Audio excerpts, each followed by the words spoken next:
Galera, tudo bem com vocês? Aqui é o professor Daniel Sena. Hoje eu estou passando para a gente falar um pouquinho sobre história. Vamos estudar sobre a independência dos Estados Unidos. Vamos juntos? Prepara aí para fazer as anotações e bora produzir. Vamos embora? Fica ligado, hein? O primeiro país contemporâneo que declarou a independência de uma metrópole europeia foi os Estados Unidos. Um processo concluído há mais de 230 anos atrás com a entrada em vigor da Constituição. Essa retórica geralmente é passada numa perspectiva muito romantizada por filmes e séries. Na realidade, a origem da independência dos Estados Unidos está no formato da colonização do país, o estabelecimento de 13 colônias costeiras que tinham um certo grau de autonomia, divididas então em três tipos. Essa autonomia não existia por causa do modelo britânico ou pelas autoridades de Londres serem legais, mas sim porque as colônias por décadas eram pouco interessantes para a coroa britânica. Porque eram pouco interessantes, elas não tinham riquezas minerais, não produziam grandes quantidades de produtos tropicais ou exóticos. Então, o parlamentar britânico e filósofo Edmund Burke chamou isso de negligência salutar, já que faltava interesse por parte da coroa nas colônias, possibilitando então a formação de governos locais com autonomia administrativa. Não que isso fosse algo absoluto, já que o governo britânico interferia nas relações comerciais dos colonos, fazendo com que o comércio intercolonial entre as 13 colônias do Caribe fosse realizado por contrabando. Essa política chegou ao fim com a Guerra dos 7 Anos, uma guerra em escala global entre britânicos e seus aliados e a França e seus aliados.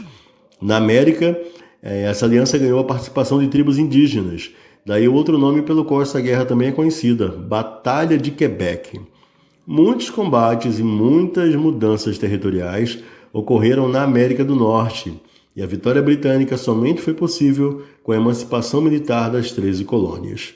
Tudo isso significava custos para a coroa, e diversos parlamentares defendiam a postura de que esses custos deveriam ser pagos pelas colônias, então pelos colônios. Eles deveriam pagar. Sem falar que a coroa britânica estava quebrada, necessitando de fontes de recurso. Dá-se então início de uma série de leis e novos impostos sobre as colônias. Em 1775, é imposta a Lei do Selo.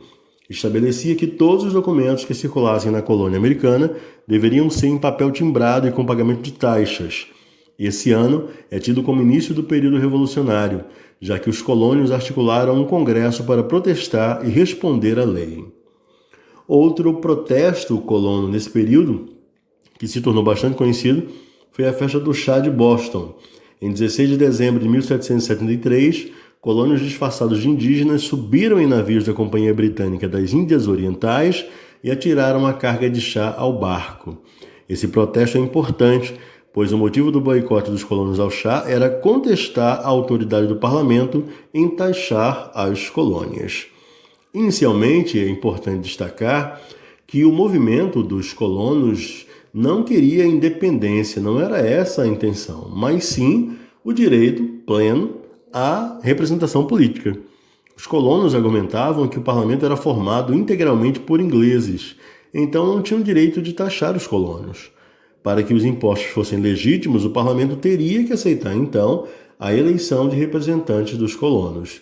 Isso era legalizado o lema No Taxation Without Presentation, usado por Benjamin Franklin, um dos patronos da independência dos Estados Unidos, quando ele defendeu os colonos por ocasião no parlamento em Londres.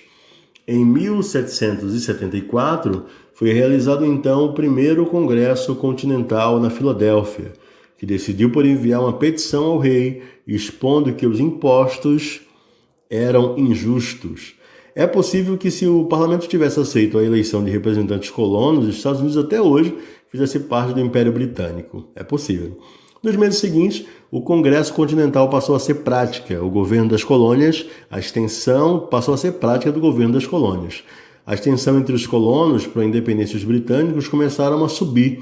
O primeiro confronto da guerra ocorreu em 19 de abril de 1775, entre a milícia de Massachusetts e as tropas inglesas, com pouco mais de 100 mortos. Em maio, foi o segundo Congresso Continental, mais radical que o primeiro, por sinal. Inspirado em autores iluministas, os delegados produziram um texto sobre a necessidade de se levantar contra um governo sem representatividade e autorizar a criação de um exército continental liderado por George Washington, um oficial veterano da Guerra dos 7 Anos.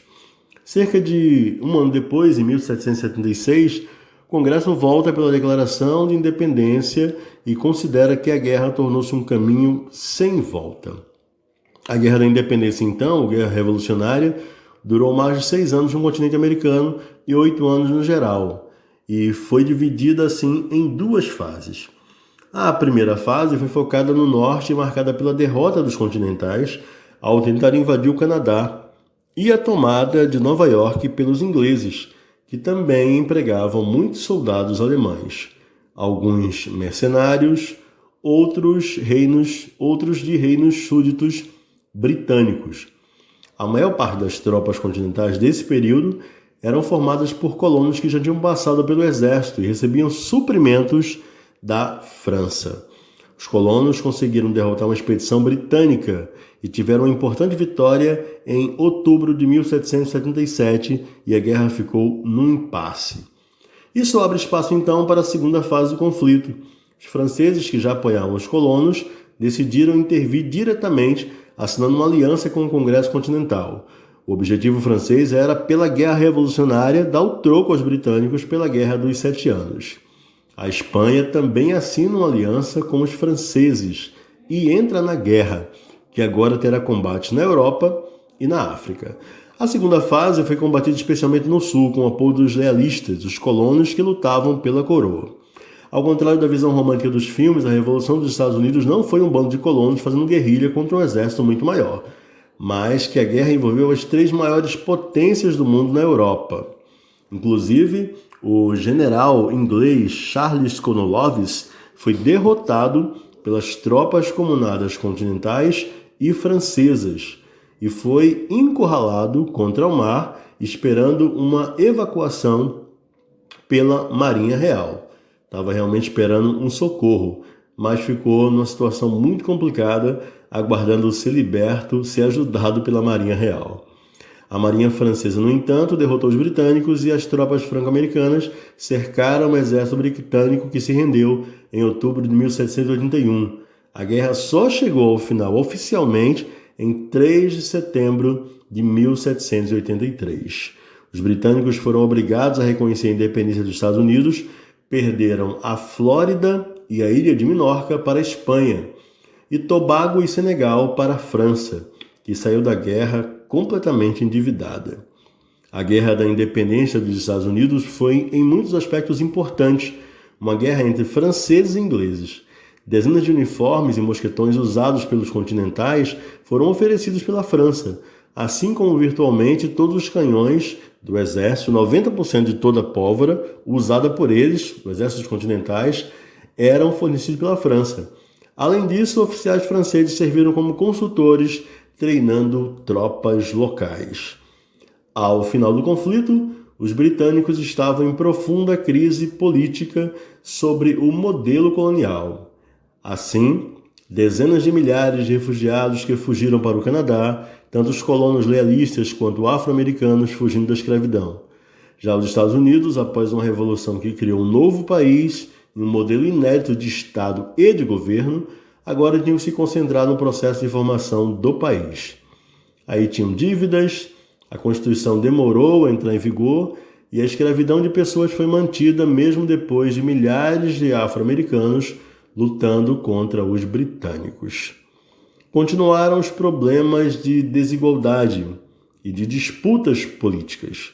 Já a França estava economicamente quebrada e com uma legião de soldados veteranos que tiveram contato direto com a luta por maiores liberdades, o que mais tarde vai fazer parte de sua própria revolução.